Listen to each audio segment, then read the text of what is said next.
জনাব আন্দালিব রহমান পার্থ, তিনি এখন নতুন দেশপ্রেমিক সাজেছেন। তিনি এখন জনগণকে বোঝাচ্ছেন তিনি কত বড় দেশপ্রেমিক, ভালোই বড়ি উড়াচ্ছেন এক একটা টকশোতে। তিনি কয়েকদিন আগে কি বললেন, আরে সরকারকে নামানোটা খুব একটা কঠিন না।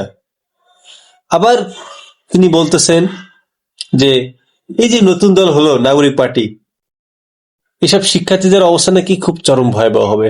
বাহ, দারুণ বলেছেন। আসলে আপনাদের মতো ভীতু কাপুরুষ রাজনৈতিক ব্যক্তিদের কাছ থেকে দেশ ভালো কিছু আশা করে না, আমরাও কিছু আশা করি না। গত 16-17 বছরে এই ফ্যাসিস্ট আমলা যে গর্তে লুকিয়েছিলেন, কই বাবা, একটা বারের জন্য তো মাথা উকি দিয়ে কিছু বলেননি ফ্যাসিস্টের। বলবেন কেন? ফ্যাসিস্ট শেখ হাসিনা তো আপনার আপন ফুপু হয়। ওই ফ্যাসিস্ট হাসিনার যে আর এক স্বৈরাচার আর এক দালাল আবু নাসের, তার আপনি জামাই। তো আপনি মুখে মুখে খালেদা জিয়া প্রীতি, আওয়ামী লীগ প্রীতি, তারেক রহমান প্রীতি দেখান, কিন্তু মনে মনে কিন্তু আপনি ঠিকই আওয়ামী লীগকে লালন করেন।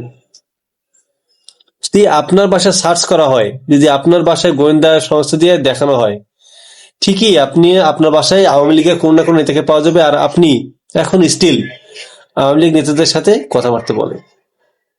দেখুন, সরকার নামে যে এত যদি সহজ হয়, তাহলে গত 16-17 বছরে অপেক্ষা করা লাগলো কেন? শিক্ষার্থীদের তো রাজনীতিতে আসার কোনো কথা ছিল না, আপনারা বাধ্য করছেন। শিক্ষার্থীদের রক্ত দেওয়ার কোনো প্রশ্ন ছিল না, আপনারা বাধ্য করেছেন। আপনারা ব্যর্থ।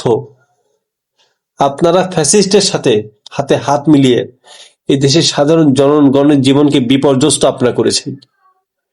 মুখে মুখে ঠিকই বলা যায়, টকশোতে ওই টাকার বিনিময়ে এসে বড়ই লেকচার মারানো যায় যে সরকারকে নামে এত খুব সহজ, আমরা এটা করব ওটা করব, নতুন দল হচ্ছে, ভালো হবে না, রাজনৈতিক দল চালানো কি এত সহজ?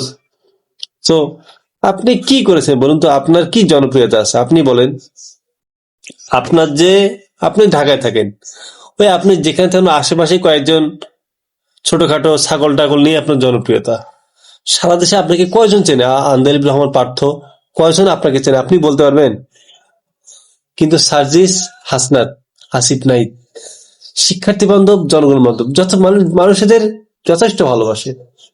মানুষ ফেরেশতা না, ভুল করতেই পারে, ওরা ভুল করছে, তারপর জনগণ ওদের ভালোবাসে। কিন্তু আপনাদের মতো লোকজন, আপনাদের মতো বেঈমানদের এদেশের জনগণ আর আর বিশ্বাস করে না। তাই এসব চামচামি করে কোনো লাভ নেই। আপনাদের মতো বুড়ো খাটাসদের এদেশের জনগণ আর দেখতে চায় না। এদেশের জনগণ তারা তাদের প্রতিনিধিত্ব নির্বাচন করবে তাদের নিজস্ব ভোটের মাধ্যমে, এবং ইনশাআল্লাহ এই তরুণদের হাত ধরে এদেশ এগিয়ে যাবে।